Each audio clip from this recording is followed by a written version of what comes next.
नमस्कार प्यारे विद्यार्थियों, आपके अपने YouTube चैनल यश क्लासेस 61 पे मैं आपका हार्दिक स्वागत वंदन अभिनंदन करता हूं। कैसे हैं आप? उम्मीद है कि आप एकदम ठीक होंगे और अपनी पढ़ाई को बहुत अच्छे तरीके से कर रहे होंगे।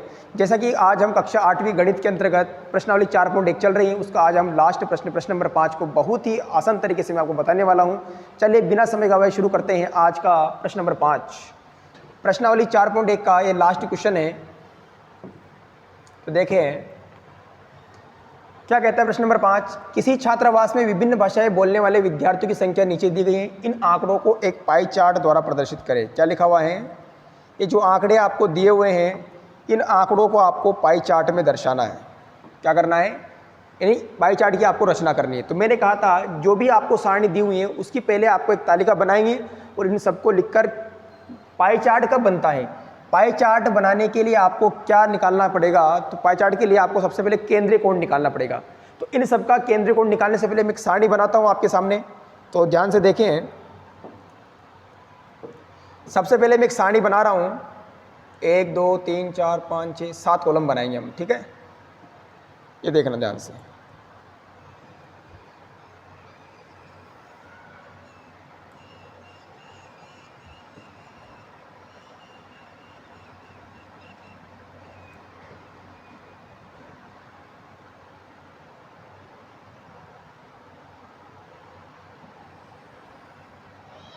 ये सारणी देख लें एक बार आप।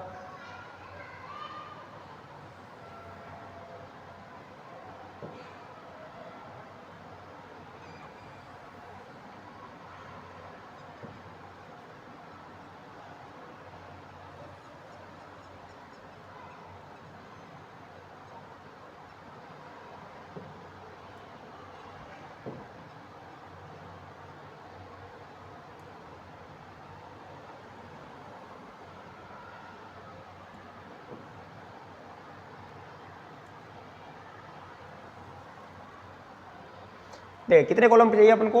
1 2 3 4 5 6 7 चाहिए। 1 2 3 4 5 तो हो गए।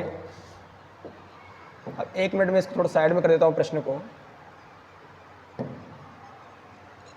ये प्रश्न यहाँ पर है हमारा, देखे ध्यान से।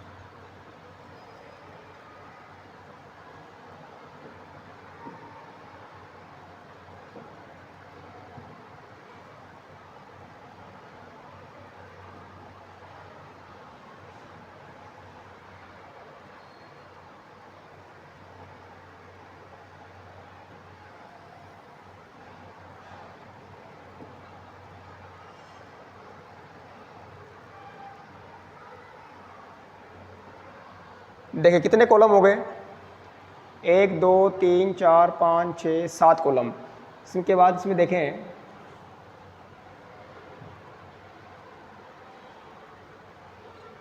एक दो तीन चार पाँच छः सात। ओके,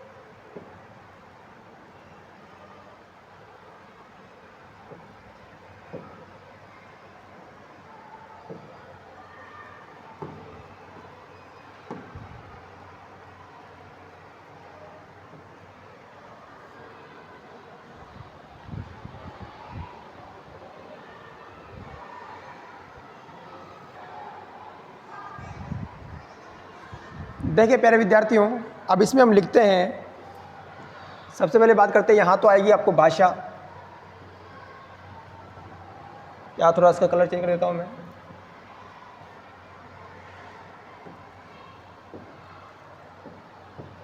तो यहाँ तो लिखना आपको भाषा, यहाँ पर लिखना आपको विद्यार्थी की संख्या।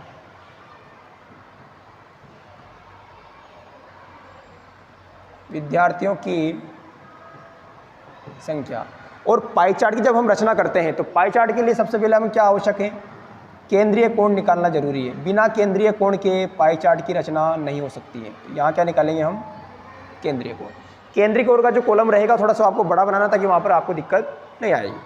अब देखिए भाषाएं कौन कौन सी हैं, लिख लेंगे भाषा एक बार। तो हमारी भाषाएं हैं, सबसे पहले बात करें हिंदी, फिर वहाँ पर है अंग्रेजी, अंग्रेजी के बाद आता है मराठी तमिल, ये मराठी अगली भाषा है तमिल और लास्ट है बंगाली। और ये जो कॉलम है लास्ट वाला, इस कॉलम में आपको लिखना है योग। क्या लिखोगे? योग। अब देखें कौन कौन सी संख्याएं हैं, देख लेते पहले हम।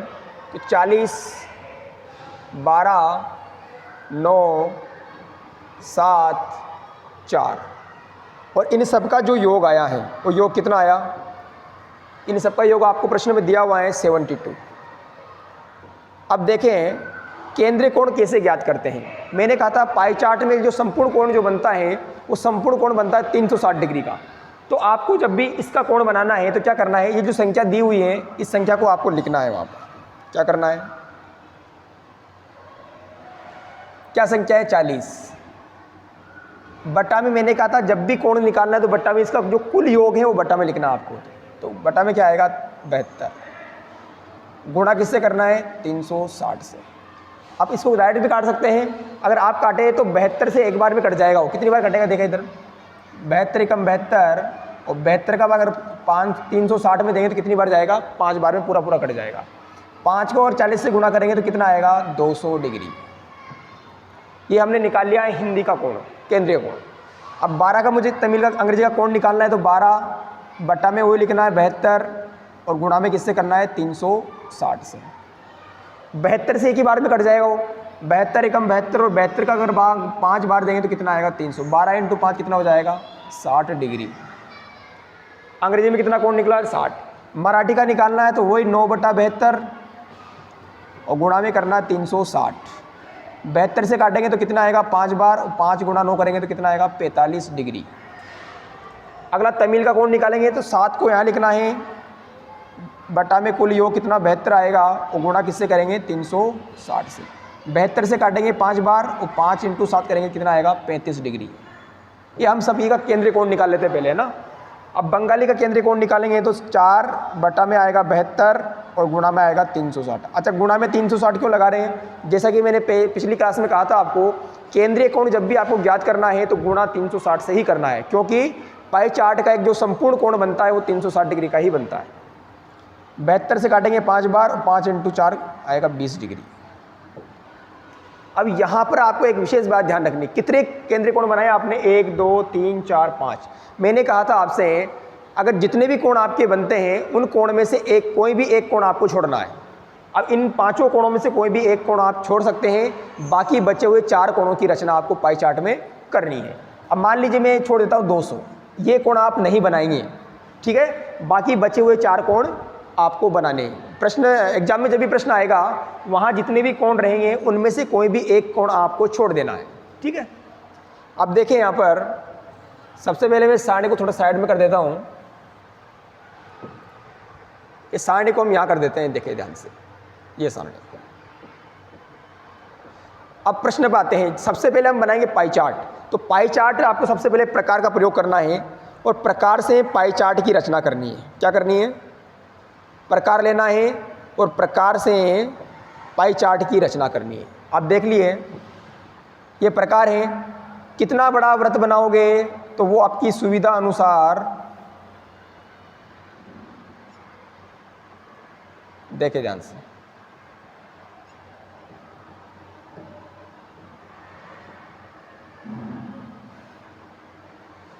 एक मिनट रुकना।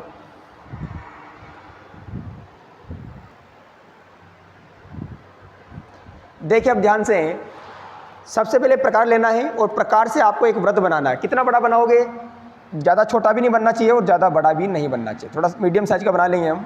अब इसको मैंने घुमा दिया तो ये हमारा क्या बन गया? वृत्त बन गया है। थोड़ा मैं इसको बड़ा बना रहा हूँ, थोड़ा सा और बड़ा बना लेते हैं ताकि आपको समझने में दिक्कत नहीं आएगी। ये मैंने एक वृत्त की रचना कर दी है, ठीक है। अब ये वृत्त बन गया है। अब यहाँ पर जो केंद्र बिंदु बना है आपका, उस केंद्र बिंदु को इस परिधि से आपको मिला देना है। देखे ध्यान से,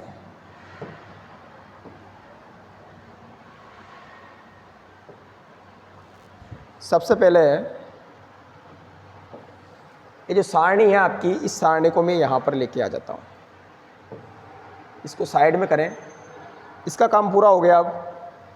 अब आपको प्रकार लेना है, प्रकार को सीधा करना है, यहाँ पर लेना है, फिर पेन लेना है आपको और इस प्रकार को घुमाते हुए ऐसे, थोड़ा बड़ा बन रहा है तो प्रकार को थोड़ा इधर लेना है और अब यहाँ से ऐसे करते हुए आपको घुमा देना है। ठीक है। अब यहाँ जो केंद्र बिंदु बना है आपका, जैसे कहाँ बना केंद्र, ये केंद्र बना है।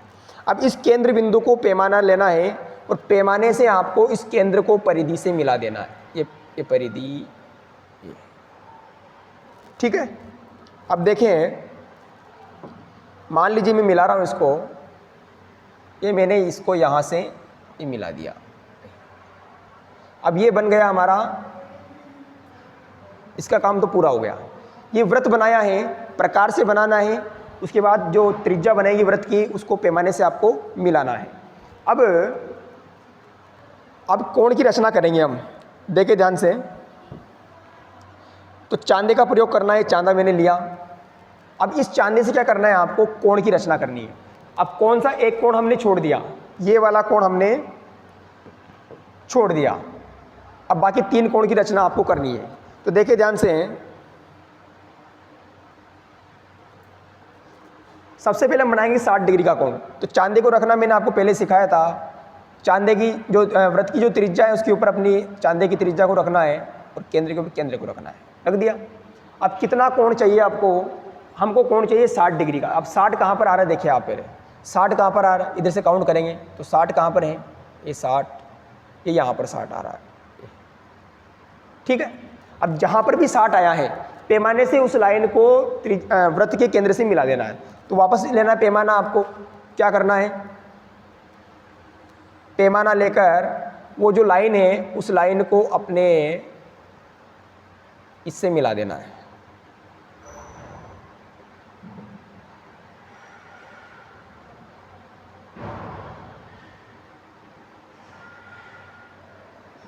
ये देखिए, तो यहाँ से मैंने इसको मिला दिया, बन गया कोण।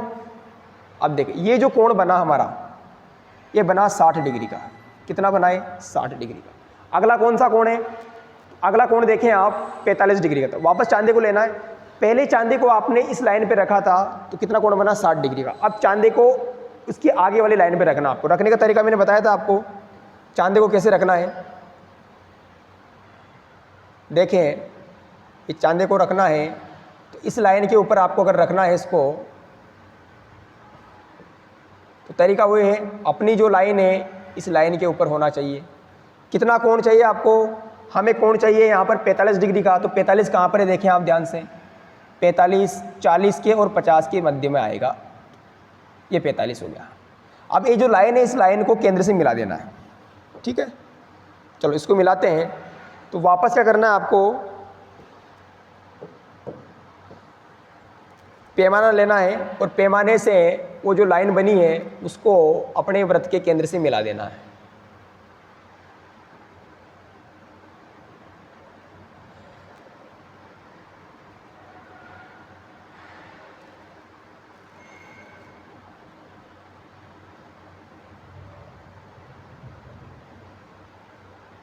ठीक है। अब देखना, मैं इसको मिला रहा हूँ, ये अपना कोण बन जाएगा 45 डिग्री का।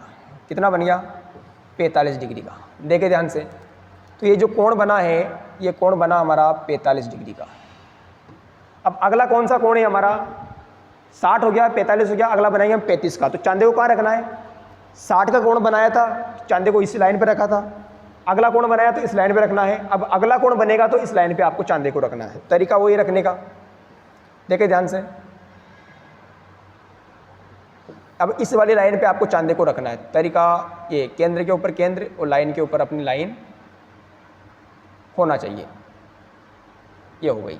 कितना कोण चाहिए, 35 डिग्री का। अब बताइए 35 कहाँ पर है, तो 35 देखें हम, तो 35 30 के और 40 के मध्य में आएगा 35। ये 35 हो गया। वापस क्या लेना आपको, पैमाना लेना है और पैमाने से इस लाइन को इससे मिला देना है आपको। देखे ध्यान से,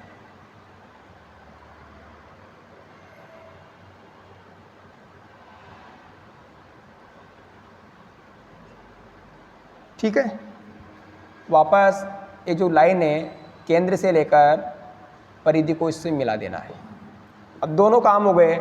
अब ये जो कोण बना हमारा, ये कोण बन गया 35 डिग्री का। अगला कौन सा कोण चाहिए आपको? अगला कोण चाहिए हमें 20 डिग्री का। तो वापस चांदे को कहाँ रखना है?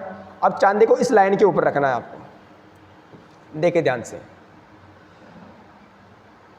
इस चांदे को उठाया और इसको यहाँ रख देना है आपको।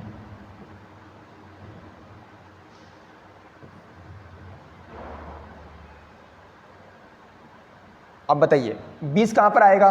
20 देखो 10 20 20 यहाँ पर है, तो आपको इस 20 के ऊपर ये लाइन रख दी। अब पैमाने से इस लाइन को आपको मिला देना है। देखें, इसको अपन केंद्र से मिलाएंगे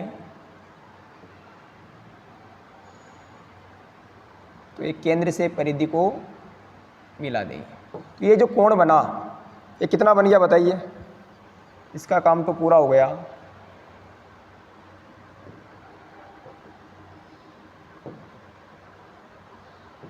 देखे ध्यान से, अब ये जो कोण बना हमारा, ये कोण बन गया हमारा 20 डिग्री का। कितने कोण बनाने थे आपको? 1 2 3 4 5। मैंने कहा था 5 में से एक कोण आपको हर क्वेश्चन में छोड़ना है। तो आपने 200 छोड़ा था। अब लास्ट में जो खंड बचा है, वो बड़ा वाला जो खंड है, वो जो आपने छोड़ा था वो ऑटोमेटिक बन गया। यहाँ पर कितना छोड़ा था आपने? तो मुझे बताइए ये जो कोण है ये कितना बनेगा? 200 डिग्री का। अब सभी विषयों के केंद्रीय कोण आपने निकाले थे। उसके बाद प्रकार से आपने वृत्त बनाया और फिर वृत्त को जो केंद्र है उसको पैमाने से परिधि से मिला दिया था।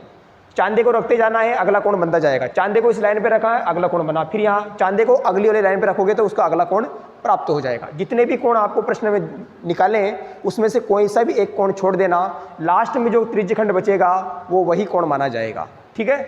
इस प्रकार आपने आज 4.1 के प्रश्न नंबर 5 को बहुत आसान तरीके से मैंने को समझाने का प्रयास किया है और आज 4.1 पूरी हो गई। अगली नेक्स्ट क्लास में 4.2 हम शुरू करेंगे। अगर आपको क्लास अच्छी लग रही है, अगर चैनल पर पहली बार आए हैं तो वीडियो के नीचे दिए हुए सब्सक्राइब के बटन को दबाकर हमारे परिवार से जुड़े, ताकि इस प्रकार की क्लासें आपको बिल्कुल निःशुल्क प्राप्त होती रहे। धन्यवाद।